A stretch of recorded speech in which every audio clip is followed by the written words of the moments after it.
తెల్లవారితే బీహార్‌లో ఎన్నికలు జరగనుండగా, బీహార్ అంటే భారతదేశంలో రెండో పెద్ద రాష్ట్రం. చాలా కీలకమైంది. సర్వశక్తులు ఒడ్డి పాలక పార్టీ కేంద్ర ఎన్‌డీఏ అక్కడ పోరాడుతూ ఉంది. అనేక సమస్యలొచ్చాయి. ఇలాంటి తరుణంలో ఈ పేలుడు సంభవించింది. అది కూడా ఎర్రకోట. చాలా కీలకమైన ఎర్రకోట మెట్రో మొదటి గేట్ దగ్గర ఇది జరిగింది. ఇది ఎలా జరిగింది? దీని కారణాలేంటి అన్నది కూడా ఇంకా అంతుపట్టలేదు. కాకపోతే ప్రత్యక్ష సాక్షులు లేకపోతే సీసీటీవీ ఫుటేజ్‌లు చెప్పే ప్రకారం చూస్తే అక్కడ సిగ్నల్ వైపుగా ఒక కారు, హుండాయ్ కారు మెల్లగా వస్తూ ఉంది. పేలుడు సంభవించింది. చనిపోయిన వాళ్ళ సంఖ్య దాదాపు 10 వరకు ఉంటుందని చెప్తున్నారు. చుట్టుపక్కల వాహనాలు కూడా దెబ్బతిన్నాయి. అనేక మంది ఆ దారిలో వెళ్తున్న వాళ్ళు, పక్కనున్న వాళ్ళు కూడా గాయపడ్డారు బాగా. వాళ్ళలో కొంతమంది పరిస్థితి బాలేదు సహజంగానే. దీని అంతటితో దేశమంతా ఒక కలకలం బయలుదేరింది. నిన్ననే హర్యానాలో ఒక డాక్టర్ ఉగ్రవాద కార్యకలాపాలకు పాల్పడుతున్నట్టు, కుట్ర పన్నుతున్నట్టు పట్టుకున్నారన్నారు. హైదరాబాద్ లో ఒకటి పట్టుకున్నారు.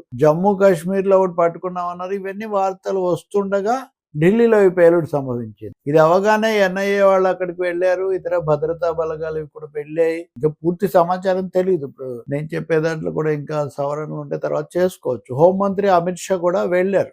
ఆయన ఇంకా ఎంతమంది చనిపోయారనేది చెప్పలేదు. అలాగే కారణాలు అస్పష్టంగా ఉన్నాయి. కానీ మా వాళ్ళు వెంటనే రంగంలోకి దిగారు. అని అదుపు చేశారు. చుట్టుపక్కల ఇలా చాలా దెబ్బతిన్నాయి. ఈ ప్రమాదం అని కొంతమంది మృతి చెంది ఉండే అవకాశం కూడా ఉంది. దీనికి కారణాలైతే ఇంకా తెలియలేదు.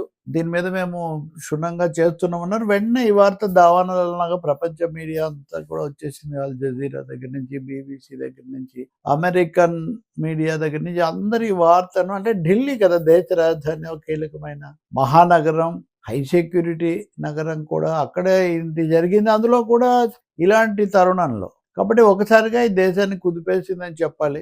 ఏమన్నా సంబంధాలు ఉన్నాయా రకరకాల వీటి పట్ల అని?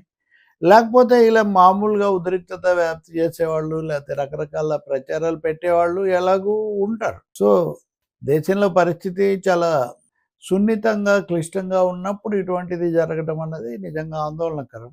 వెంటనే ఈ దోషులను పట్టుకోవటం, ఆ నిందితులను, లేదా అనుమానాస్పదంగా ఉన్న వాళ్ళను చేయటం.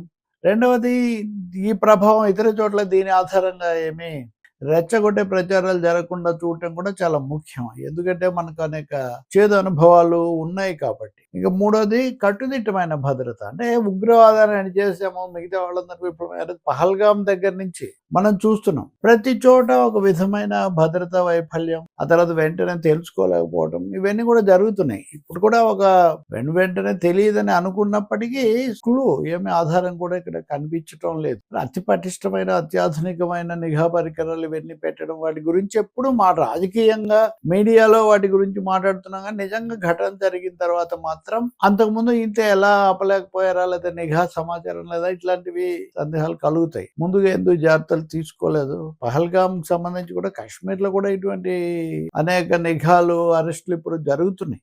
చూద్దాం. పోలీసులు, నిఘా, ఎన్ఐఏ, నేషనల్ ఇన్వెస్టిగేషన్ ఏజెన్సీ, ఇంకా ఇతరులు కూడా దీన్ని గట్టిగా చేసి పట్టుకుంటారని మనం ఆశిద్దాం. రెండవది, ఈ ప్రభావం అన్నది ముఖ్యంగా ఈ కుట్రదారులను పట్టుకోవడానికి పరిమితం అవ్వాలి. ఇతరేతరమైన రాజకీయ ప్రభావాలకు, లేదా ఎన్నికల మీద ఏదో ఒక ఉద్రిక్తతకు ఇవి దారి తీయకూడదని కూడా మనం కోరుకోవాలి.